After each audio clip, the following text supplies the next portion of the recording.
The Reconstruction of the South got off to a good start. The passage of the 13th Amendment in late 1865 made slavery permanently unconstitutional. The Freedmen's Bureau, begun back under Abraham Lincoln, now distributed food, clothing, and shelter to black people all across the South. And it helped open schools for former slaves. But unlike Lincoln, the new president, Andrew Johnson, wasn't interested in former slaves. He was a Southerner and a Democrat and had been a slave owner himself.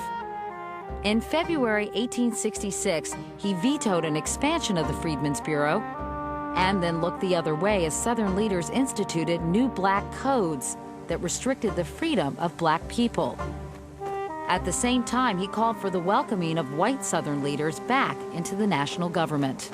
This is a country for white men. And by God, as long as I am president, it shall be a government for white men. I cannot take the position that a state which attempted to secede is out of the Union. I shall be in favor of the states resuming their former relations to the government in all respects. President Andrew Johnson basically gave the white South a free hand in organizing new government. Didn't give blacks any rights and said, okay, Southern whites can form new governments. And these new governments passed these black codes to regulate the freedom of the former slaves. And basically, they tried to put them in a condition as close to slavery as possible, using the law to force blacks to go back to work on the plantations. They didn't have civil rights. They couldn't go to court. They couldn't testify. They couldn't vote. The black codes try to make the status of the former slaves that of dependent plantation laborers under the control of the white population. Encouraged by President Johnson's strong support, Southern whites began reinstating many of their old leaders, electing former high-ranking Confederate officers to the U.S. House and Senate. An outraged Congress, where Republicans outnumbered Democrats by almost 4-1, refused to seat them. Instead, they passed the Civil Rights Bill of 1866, effectively nullifying the black codes. On March 27th, President Andrew Johnson vetoed the bill. I am right. I know I am right. And I am damned if I do not adhere to it. The only way a vetoed bill can become a law is if 2/3 of Congress overrides the veto. In April 1866, 2/3 did. It was the first time in American history that an important piece of legislation was passed over a president's veto. Carl Schurz was a Republican activist. The first gun of the war between the president and Congress was fired. It declared that the reconstruction of the late rebel states was the business not of the president alone, but of Congress.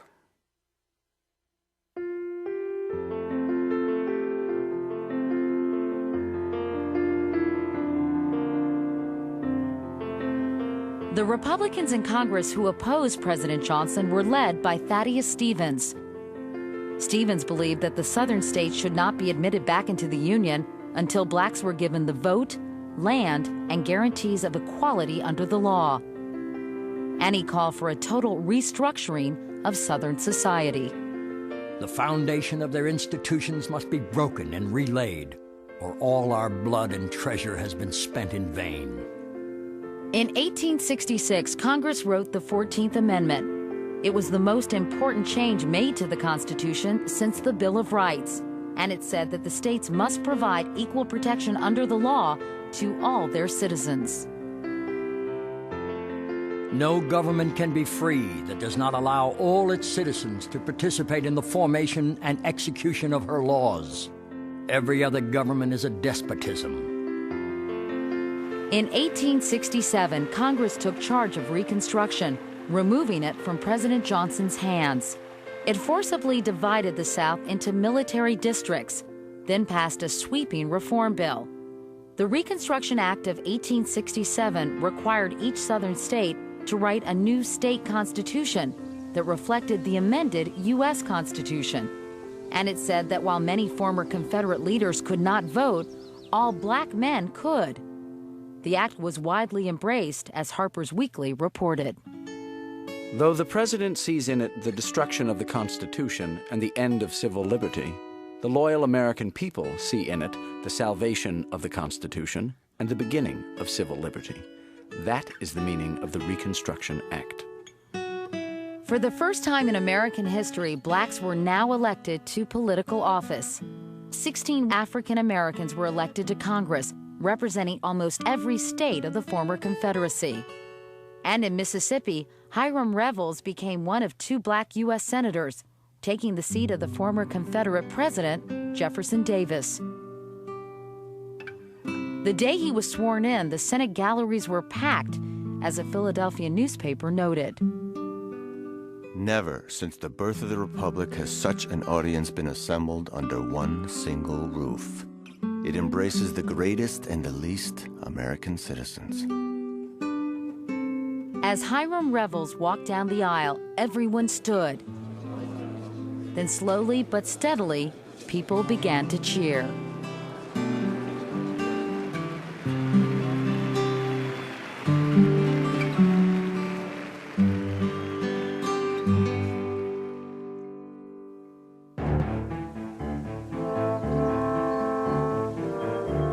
President Johnson was furious at Congress for boxing him in and taking away much of his power.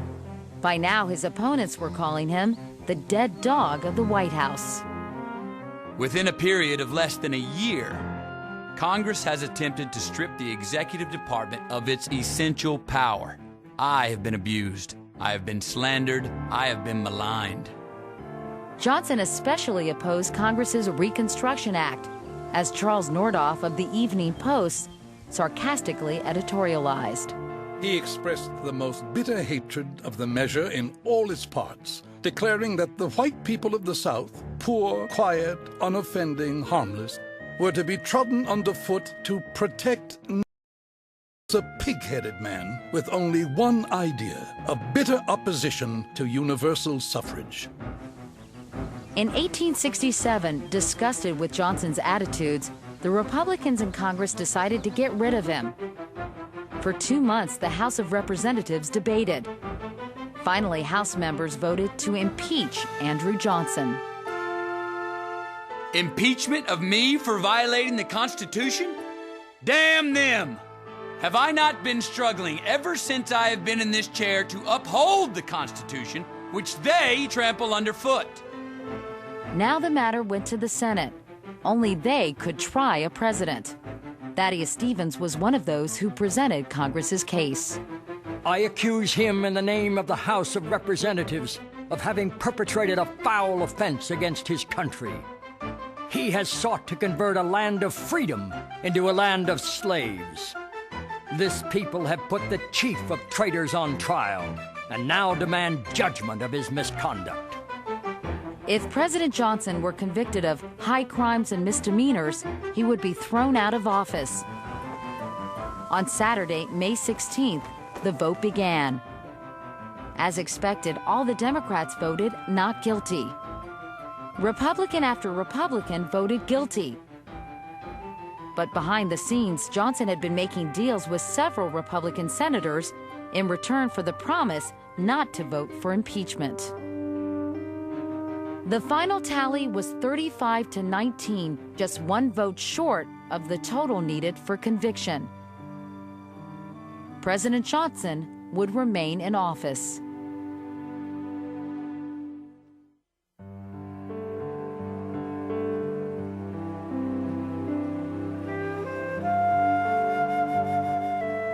In 1869, the year after Andrew Johnson's acquittal, Congress passed the 15th Amendment. It gave black men the right to vote all across the country. In the South, social reforms were now spreading quickly. Black children were enrolling in 4,000 new public schools across the South. At least 9 black colleges were opened. State legislatures were being integrated. It was a civil rights revolution, and it was forced on the South by the Republican-controlled Congress, as Carl Schurz explained. The Republic emancipated the slaves and promised them freedom forever. The protection of their rights is therefore a matter of duty. This duty will present itself again and again in legislation directly interfering with the Southern states. For the Southern people, deluded by false hopes, are still struggling to restore the old order of things. Furious with the North for interfering in its society, Southern hate groups like the Ku Klux Klan began waging war on former slaves. Lynchings, rare before the Civil War, now became increasingly common. A Southern black man named Ben Johnson witnessed one of the Klan's crimes. It was a cold night when the Ku Kluxers come and drugged the niggers Ed and Cindy out of bed. They carried them down in the woods and whipped them. They throws them in the pond. Cindy ain't been seen since. Black citizens of Frankfort, Kentucky, sent a petition to Congress.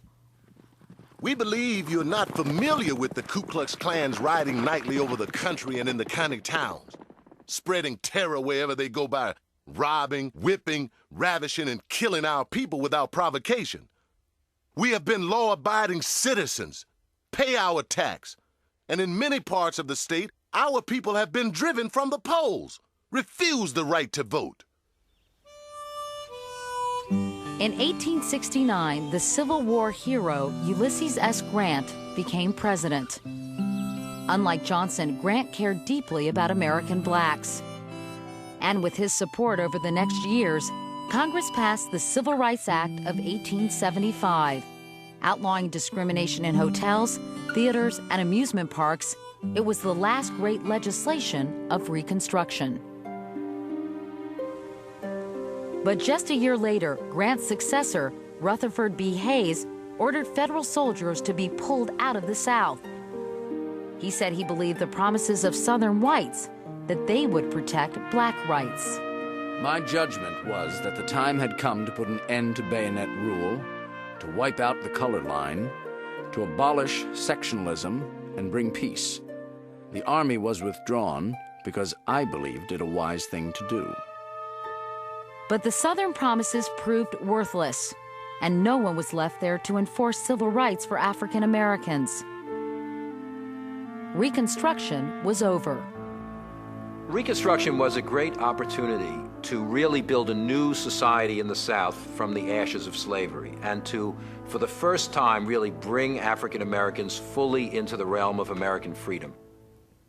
You might say that the amazing thing is that it was tried at all, just 2 or 3 years after the ending of slavery. It didn't succeed, it was overthrown, a new system of white supremacy was enforced in the South. It left to the next century, really, to work out this question of whether there is going to be a racial boundary around the concept of freedom in American life. In 1883, the Supreme Court made a fateful decision. They voted to nullify the Civil Rights Act of 1875. That meant that from now on, there could once again be whites-only hotels, restaurants, barbershops, and theaters. Black leader Henry McNeil Turner knew he had been betrayed by the nation's highest court. It was a hard task to get an enactment through Congress that contemplated anything like civil rights. Now, a Republican Supreme Court has declared the whole thing null and void, leaving the Negro in a condition compared with which the serfs of Russia are lords. I have not deserted the Republican Party. The Republican Party has deserted me and 7 million of my race. And an aging Frederick Douglass, now a public official in Washington, expressed his disgust. Men talk about the Negro problem. There is no Negro problem. The problem is whether American people have loyalty enough, honor enough, patriotism enough to live up to their own Constitution. We Negroes love our country. We fought for it. We ask only that we be treated as well as those who fought against it.